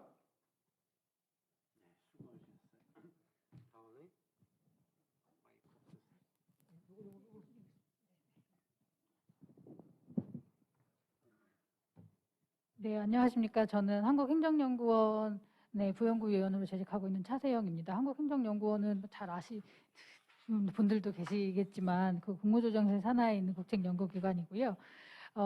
제가 오늘 초대받은 까닭은 아마 제가 학부 전공은 국사학이면서 동시에 이제 학위는 행정학으로 받으면서 논문은 행정사로 작성을 했기 때문이 아닌가 싶습니다. 그래서 아까 박 교수님께서 말씀 주신 것처럼 행정학을 전공하는 사람들도 중앙에 집중을 하는 경향이 있어서 이런 향촌사회에 대한 지방행정에 대한 연구가 앞으로 필요할 텐데 그런 걸 좀 들여다봤으면 좋겠다는 말씀을 주셨는데, 네, 갑작스러운 책임감을 다소 느꼈습니다.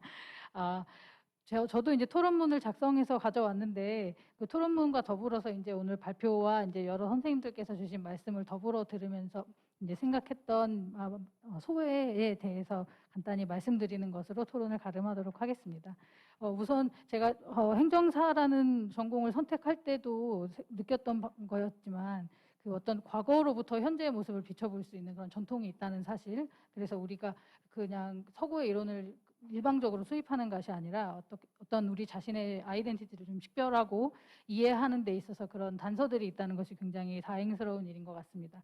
그래서 오늘 이렇게 향약이라든지 촌계, 향규와 등과 관련한 이러한 내용들을 주민자치라는 현대 렌즈를 통해서 또 한편 바라볼 수 있는 그런 기회가 된 것 같아서 굉장히 오늘 의미 깊은 자리라고 생각합니다. 먼저 일단 교수님께 제가 이 발표와 그 논문을 보면서 들었던 궁금증은 앞서 사실 다른 선생님들께서도 말씀을 해주셨지만 토론문 안에도 이제 포함되어 있는 좀 중복되어 있는 내용인 것 같긴 합니다. 그 중앙에서 내려온 관권과 이렇게 지방에서 이렇게 형성되었던 이런 향약의 공존이 어떻게 이제 가능했던 것인가에 대한 궁금증이 일단 먼저 들었는데요.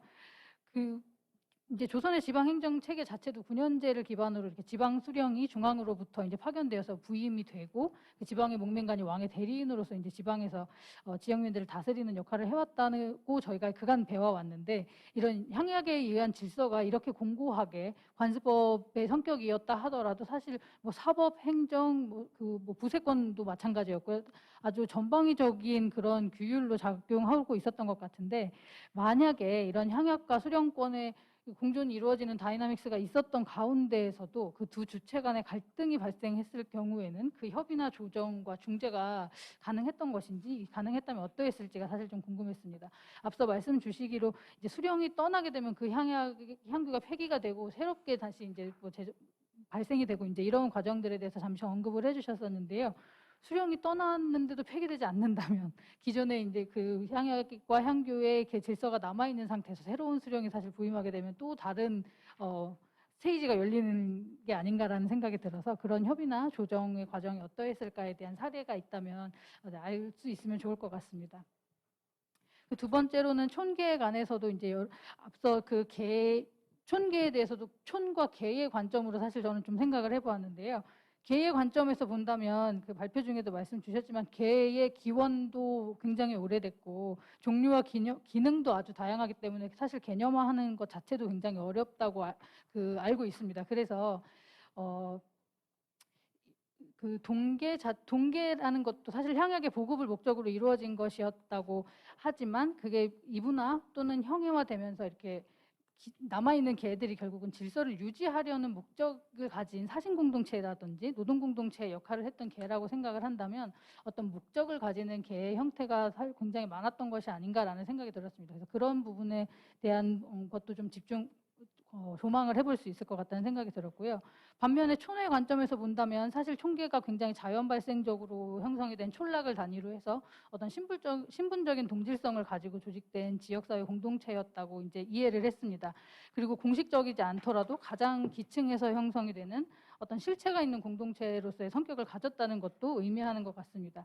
그래서 사실 이 촌계라는 개념이 오늘날의 관점에서 봤을 때는 주민자치의 그 관점에서 봤을 때 이게 어떤 목적을 가지는 자치의 형태가 돼야 되는 것인지 아니면 지역적인 기반을 가지고 해서 이루어지는 어떤 자치의 단위가 되어야 되는 것인지에 대한 고민을 이끌어갈 수 있는데 굉장히 좋은 흥미로운 개념이라는 생각이 들었습니다. 그리고 더불어서 저는 이제 그 주민자치기본법도 마찬가지고 사실 지방재정법도 마찬가지고 이런 지방자치에 관련하여 이런 지역사회를 기반으로 꾸려진 주민자치의 조건들을 좀 생각을 해본다고 한다면 사실 오늘날은 이런 과거로부터 내려온 전통과 함께 현대적인 그런 성격들도 병존하고 있고 거기서부터 발생하는 차이점들이 아주 크다고 생각합니다. 그래서 저희가 이런 주민자치회나 지방자치에 대한 내용을 논의할 때 사실 우리가 갖고 있는 한계라든지 문제점들에 대해서 아주 진지하게 생각해 봐야 된다는 생각을 하고 있는데요. 사실 뭐 일례를 들면 주민참여예산제도 같은 경우도 사실 지방자치법에서 규정하고 있는 아주 중요한 사실 그 참여의 수준을 아주 높이고 있는 공식적인 제도라고 생각이 되는데 실제로는 굉장히 주민들의 참여가 저조하고 실효성 있게 운영되기가 어렵다라는 지적들을 사실 많이 받고 있는 것도 사실입니다. 뭐 주민들의 참여할 공간이 부족하다거나 뭐 대표성이나 전문성이 떨어진다거나 특히 주민자치회와의 연계가 부족하다거나라는 문제들이 지적되고 있는 것으로 알고 있습니다. 뭐 예를 들면 사실 경남 거창의 한 해 예산이 5,500억 정도라고 하는데 주민참여 예산으로 배분되고 있는 예산의 규모는 1억 정도밖에 되지 않거든요.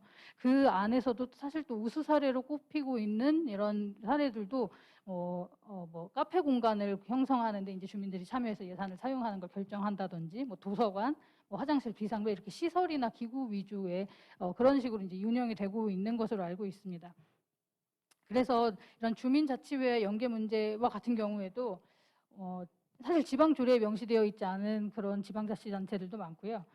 사실 뭐 이 주민자치회가 법인격의 성격을 아직 부여받지 않은 것으로 알고 있는데 그런 이유에서도 좀 기인하는 것이 아닌가 싶습니다. 그래서 이런 여러 가지 문제들을 사실 고려해 본다면 단위의 문제가 사실 되게 중요하다는 생각이 들었습니다. 앞서 저희가 그 촌계에서도 살펴보았듯이 촌계는 지금 납세, 사법, 뭐 행정 모든 것들이 다 공동체와 촌계 단위로 이제 이해가 되고 있고 그 촌계에 물론 이제 중앙에서 이게 어떤 공식적인 위임을 받거나 그런 것은 아니지만 그 단위의 형태가 이미 그 촌계나 동계의 단위로 이루어지고 있었다는 것을 확인할 수 있었는데요. 오늘날의 법률 체계나 법률 간의 관계나 또는 중앙과 지방 간의 권한 위임의 관계, 행정 권한의 위임의 관계 이런 것들을 고려한다면 더더욱이나 이 단위의 문제가 앞으로 더 이 문제를 접근하는 데 있어서 중요한 포인트가 되지 않을까라는 생각을 했습니다. 네, 그래서 저도 여기서 네, 수서없는 토론을 좀 마치도록 하겠습니다. 오늘 발표 너무 감사합니다. 수고하셨습니다. 많은 분들이 많은 질문을 해주셨는데 다 대답하실 수는 없습니다. 그리스 수사학의 본질은 어떻게 핵심을 짧게 표현하는가 하는 것을 가르치는 것이 그리스 수사학의 본질이었습니다. 다 대답하려고 하지 마시고 핵심적인 것만 말씀을 해주시면 감사하겠습니다. 이 정도 남았는데요. 먼저 차인배 이분들이 지금 세 분이 역사 전공자들이라 아주 꼼꼼하게 진짜 이 글을 봐주시고 지적해 주신 거 감사하게 생각합니다. 그다음에 또 정치학 하시는 분은 또 현대 정치와 행정과 연관시켜서 이게 무슨 의미를 줄 것인가 이런 질문들 고맙게 생각합니다. 먼저 차인배 선생께서는 이 향해의 권한이 어떻게 되느냐 어디까지냐 하는데 이 향약에서 보면 태 30대까지는 자벌입니다. 30대까지는 자벌이고 근데 그 태 30도 잘못 맞으면 사망을 해요. 그래서 혹 사람이 죽으면 거의 규정이 나와요. 30대까지는 자벌인데 사람이 죽으면 관장한테 수령한테 얘기해서 처벌을 안 받도록 만들어줘야 된다. 이런 식으로 그건 명쾌하게 돼 있습니다. 그래서 그거는 조선시대 때는 이 향약에서는 장 30까지는 정해져 있다. 그 다음에 그러니까 이게 무서운 거죠. 이거 마음 잘못 먹는 집단이나 개인이 이걸 사용하게 되면은 굉장히 힘든 거죠. 그 다음에 이제 그 향전의 법적 규정은 제가 많이 배웠습니다. 지금 그냥 그걸로 정리된 것으로 하도록 하겠습니다. 그 다음에 이제 향전. 이 향전이 굉장히 중요한 건데 지금 이 수교집록에서 나온 이 향전들은 그 지방에서의 그 당쟁 싸움에 대한 향전 규정일 겁니다. 왜냐하면 그 양반한테도 이 장 100대 때리는 장 100대면 죽습니다. 사실은. 그 때리는 사람이 살살 봐주고 뭐 이렇게 해서 그러지 이렇게 하는 것은 당쟁을 아마 염두에 둘 겁니다. 말하자면 그 안동의 김상원이라는 노론 세력의 그 서원을 세우려 할 때 남인 세력인 안동 유생들과 아주 큰 향전이 붙습니다. 그거는 중앙정부에서 노론 세력과 남인과의 다툼입니다. 이건 큰 향전이죠. 뭐 이럴 때 장백에 유배 보내는 이 정도지. 그러니까 병호 시비 같은 거. 그리고 그다음에 그 정도로 보이고 그다음에 또 어떤 향전에 중요한 거는 향임 자리를 막기 위해 첫 번째는 향 안에 올라가서 그 향원으로서 활동하기 위한 그 기준이 제가 지난번에 아까 얘기했지만 삼향. 자기 아버지가 향 안에 올라가 있어야 돼요. 자기 어머니 있죠. 그러니까 왜 할아버지가 올라가 있어야 돼요. 그다음에 자기 장인 어른이 그 각각 지역에 향 안에 올라가 있으면 삼향이라 이분은 무조건 심사 없이 향원이 됩니다. 향원이 돼. 향 안에 올라가. 향 안에 이름을 올린다는 게 그 당시 명예로 생각하는 그 시대는 대단한 거죠. 근데 이게 벌써 1643년에 남원만 해도 남원의 이상형이라는 사람의 이 향중 약속이라는 것만 해도 벌써 난장판이 벌어집니다. 이향, 일향 또는 무향. 자기 삼향 중에 아무 향에도 올라가 있지 않은 사람도 막 올리는 거에 돈 받고. 이게 이제 수종하고 향리가 손을 잡아요. 잡고 그다음에 여기에 구향과 신향이 있어요. 옛날부터 있던 향은 이제 구향인데 신향이라고 이 새로운 이 수종과 결탁한 향리와 결탁한 이런 세력들이 신흥 세력들이 생기잖아요. 특히 임진왜란 이후는 이 사람들은 신향이라 그래요. 신향족입니다. 유양소 좌수를 맡거나 뇌물을 주고 하는 이런 게 벌써 17세기 중반에 그래서 남원의 광주 호남 광주 지역에 막 발생하는 거죠. 근데 지금 여기에 수교집록은 영조 때와 정조 때죠. 그때는 이제 탕평책을 이제 쓰던 때이기 때문에 규정을 그 당시에 이제 올라가게 되는데 이 말은 도리어 그 당시 향촌 사회가 굉장히 혼란에 빠져 있다는 거죠. 이 규정 들어가는 것 자체는 그런 향전이 없으면 이 규정을 넣지도 않을 건데 바로 이제 그게 양반 중심의 사족 중심의 지배 질서가 무너져가는 상황 속에서 이제 이런 규정이 나왔으리라고 생각합니다. 그러니까 간단한 건 아니고 이건 하여튼 당색에 깔았을 때 수교집록 정도는 이제 그렇게 되는 것이다. 그렇게 하고 향학 입록의 전통은 제가 지금 설명드린 것으로 가름하겠습니다. 그 다음에 장혜영 선생의 이 지역적 관계를 고려해야 된다. 이거 진짜 중요합니다. 지역마다 너무 차이가 나죠. 호남은 호남끼리 이 전주하고 광주하고 남원하고 다 틀려요. 운영이. 그 지역에 어떠한 사족이 있느냐. 사족이 갖고 있는 그 학문적 영향력, 그 다음에 중앙 정치와의 영향력, 여기에 따라서 또 수령과의 관계에 따라서 그 운영 방식이 틀립니다. 남원 같은 경우는 이 향장 중심으로 가다가 18세기 들어오면 지골 체제로 바뀌어요. 지골은 그 밑에 있던 간사들 돌아가고 회장이 없는 거죠. 요즘 회장 없이 총무를 돌려가면서 이제 운영하는 지배 체제로 이제 바꿔버리는 거죠. 그래서 그 지역마다 그 양상이 상당히 다양하기 때문에 그런 것들을 고려해. 조선시대는 획일화되어 있지 않아요. 특히 지방통치는 중앙에서 뭐 임금이 뭐 하란다고 해서 바로 들어가는 게 아닙니다. 토의 양반의 파트너, 양반은 통치자의 조선을 이끄는 국가를 이끌어 나가는데 파트너입니다. 행정 파트너입니다. 그렇기 때문에 함부로 양반에 대해서 대할 수 없기 때문에 토를 인정을 하는 거죠. 그 유교적 질서를 지켜주는 것으로서. 그렇기 때문에 그 유교적 질서 지키는 것은 수령 갖고는 안 돼요. 수령은 행정만 집행할 수 있을 뿐이지 사람들에 대한 예속, 풍교. 그렇기 때문에 그 동등한 파트너로서 인정을 해야 된다는 겁니다. 그렇게 하고요. 그 다음에 최진원 선생님 해주신 말씀 뒤에 보면 그 사족과 수종 간의 갈등. 근데 이거 아주 명쾌하게 규정을 해놨어요. 절대 그 향약 시행할 때 여기서는 사섭 관부일에 간섭을 하거나 그래서 향품을 어지럽혀서는 안 된다. 망령대의 위세를 세워서 관을 흔들고 사사로운 것을 행하면 안 된다. 그 다음에 구관이 떠날 때 전별식에 불참하면 안 된다. 그래서 그 지방의 그 제지사족들은 관에 대한 우위를 이건 뭐 적극적으로 100% 인정을 합니다. 이 갈등이 그 수령학의 갈등은 별로 안 일으키려고 그러죠. 자기네끼리 다투면 그 해결해 주는 사람이 수령이죠. 근데 수령이 오래 안 있기 때문에 수령도 또 자기네끼리 해결할 수 있도록 놔둬버리는, 그렇기 때문에 사족들의 그 자율성이 상당히 강조되어 있던 거죠. 하지만 뭐 완전히 없다라고 볼 수 없는 게 17세기 중반에 전폐작변 사건이라고 있어요.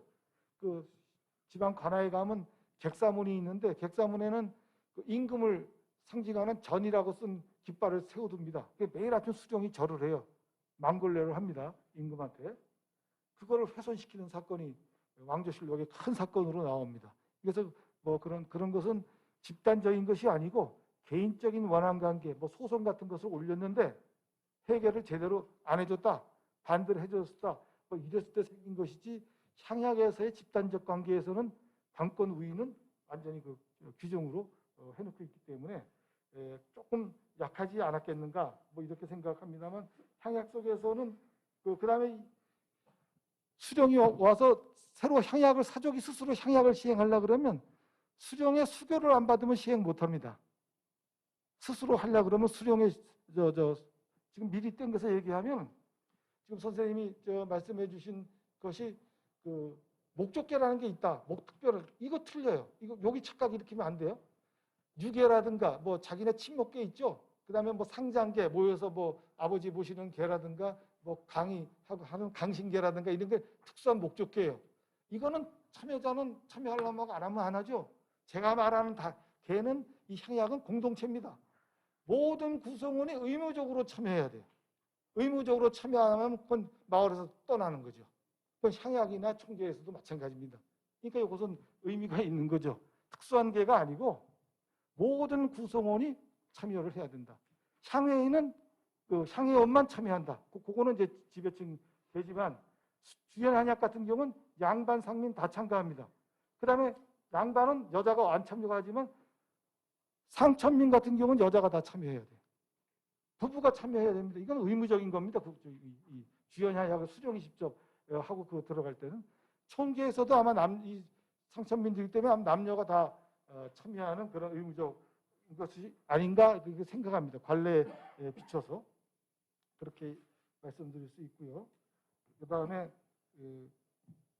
사족과 수령과의 갈등 관계, 그 정도 하고요. 그 다음에 실제 향촌에서의 갈등 관계는 양반끼리의 갈등입니다. 사족끼리의.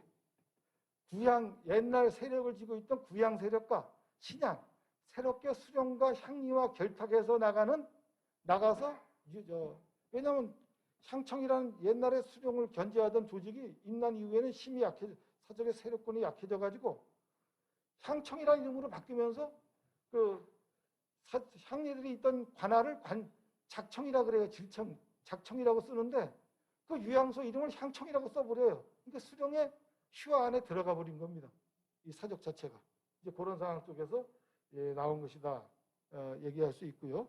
그 다음에 이제 또 말씀이 이 주민자치 한계가 이거 있지 않느냐, 이것도 우리가 논의할 필요가 있다. 당연히 이건 전근대 조직입니다.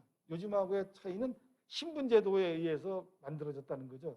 그렇기 때문에 그 한계는 가지고 있고, 그 지배층의 조직인 총계가 헤게모니를 가질 수 없지만, 제가 말하는 총계는 총계 조직 내에서는 그 주민들의 스스로의 향중 공론에 의해서 모든 것이 움직여졌다는 거죠. 모든 생활 자체가.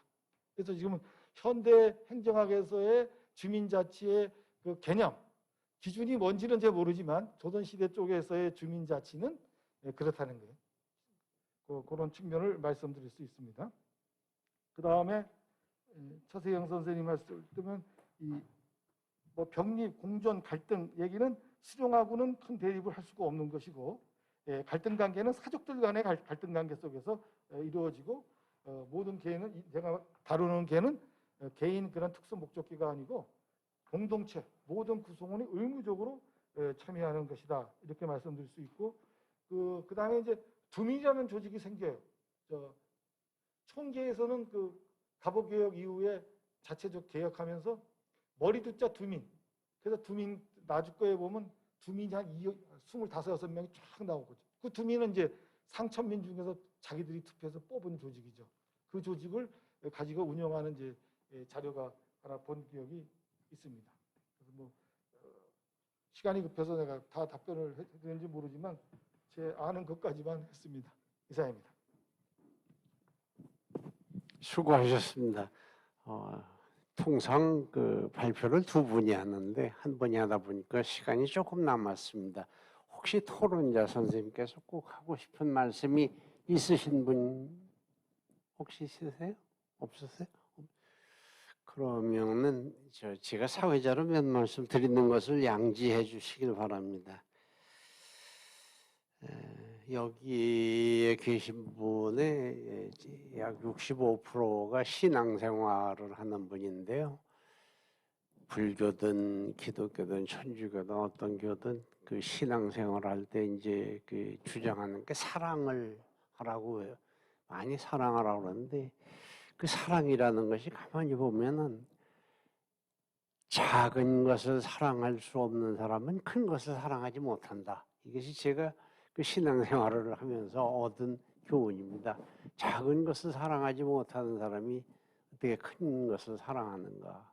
이 얘기를 오늘의 주제와 관련시켜 말씀드린다면은 작은 정치에 익숙하지 못한 사람이 느닷없이 국회의원이 됐을 때 안 할 소리 하고 되지도 않은 소리 하고 저렇게 나라가 엉망진창이 되는 것이 아닌가.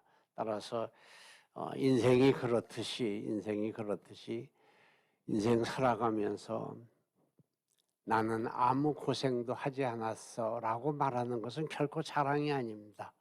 인생에서 나는 정말 험한 것을 겪지 않았어 이렇게 말하는 것은 자랑이 아닌데, 바꿔 말하면 작은 정치를 해보지 않고 큰 정치 한다고 날뛰는 것이 결코 자랑이 아닐 겁니다. 저도 이 향촌사회를 공부하면서 느끼는 것은 길게 말씀드릴 수 없습니다만 요 핵심만 말씀드리면, 첫째는 도를 없애야 된다.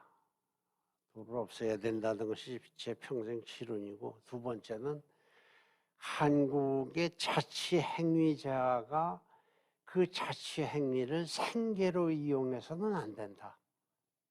이건 우리나라에만 있는 거거든요. 지방자치 요원이 거기서 밥 먹고 살고 거기서 자기 기업을 기름지게 하는 것은 한국만 있는 사회입니다. 이런 것은 그 지방자치 요원의 생계화 과정을 멈춰야 되는데, 이것은 이렇게 일이 악화된 것은 대통령의 사명권 남용과 관계가 있다고 는 생각합니다.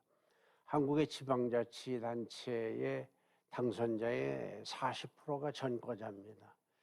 이런 문제를 나는 한국지방자치단체를 비하하거나 그런 뜻으로 얘기하는 것은 절대로 아닙니다만, 이런 문제를 어떻게 해결할 건가. 이거는 대통령의 표 얻으려고 사명권을 남용했기 때문에 벌어진 일인데, 이런 문제를 어떻게 해결할 건가. 또 여기에 지방자치에 관심이 많은 분들이 있는데, 왜 지방자치는 몰락했는가? 집강소는 왜 몰락했는가? 제가 전국의 그 향촌사회를 이래 돌아다니면서 느낀 것은, 월출산 밑에 가면 구림리라는 마을이 있는데, 그 구림리 마을이 개는 지금 500년 됐습니다. 이게 아마 향토문화재가 돼야 되지 않을까, 저는 그런 생각이 하는데, 어떻게 그 구림리는 500년을 곁에 왔는가 하는 데 대한 연구서적은 제가 과문한 탓인지는 몰라도 아직 못 봤습니다. 강원도 고성에 가면은 건봉사라는 그 천년 고찰이 있는데, 이제 민통선이 해소가 돼서 들어갈 수 있습니다. 거기 가면 건봉사 청년불자 갑계라는 것이 있습니다. 갑계라는 것은 동갑내기 계라는 이런 유산에 대해서 좀 디테일한 케이스 스터디는 하면 안 되는가 이런 생각을 저는 늘 했습니다. 그러나 제가 그렇게 할 형편이 못 돼서 결국 못 했습니다만 우리 사회에서 이 향촌 사회가 무너지는 것은 결국은 그 전쟁입니다. 임진왜란 때 향촌 사회가 무너졌고 두 번째는 만국 때 일제시 만국 때 무너졌고 세 번째는 한국동란 때 무너졌습니다. 여기 한국동란 이전의 세대는 나 하나밖에 없는 것 같은데 그때의 향촌 사회의 향계나 그 징벌 선생님 말씀하신 징벌을 우리는 직접 봤습니다. 몽성마름도 봤고 몽성마름이라면 요즘 젊은 사람들이 무슨 소리인지 모르는데 우린 그런 향촌 사회가 결국 전쟁으로 통해서 신분이 해체되면서 없어졌는데 이런 문제에 대한 복원은 불가능한 건가 이런 문제를 여러 젊은 선생님들한테 한번 화두로 한번 여쭤보고 싶습니다. 결국 향촌 사회는 우리는 이 지방자치가 지금 엉망진창이 된 것은 사실이라고 하더라도 그럼에도 불구하고 우리는 지방자치로 가야 할 수밖에 없다는 것과 제가 늘 생각하는 것은 앞으로 5번 선거하면은 아니면 최악의 경우에 10번 선거하면은 그때 향촌 사회에 지방자치가 이제 자리 잡지 않을까. 영국 정도는 못 된다고 하더라도 우리의 모델을 갖추지 않을까 그런 생각을 가지고 있습니다. 이런 문제에 대해서는 제가 미처 공부하지 못한 부분에 대해서 중진학자들이 한번 공부해 줍시사 하는 화두의 뜻으로 이런 말씀을 드립니다. 예상보다 조금 일찍 끝난 것은 아까 말씀드린 것처럼 발표자가 한 번밖에 없기 때문에 있었던 일이니까 그렇다 하더라도 혹시 플로어에서 이 문제에 대한 관심이 가진 분이나 질문이나 그런 의견이 있으신 분은 좀 말씀을 해 주셔도 좋습니다. 없으세요? 전 회장님 없으세요? 선생님 없으세요? 네, 한 말씀 간다. 누구신가요? 누구신가를 말씀. 마이크 좀 전해주세요. 선생님, 우리 지금 형편이 이래서 잘 안 들리니까 아주 마이크를 효과적으로 이용해 주세요.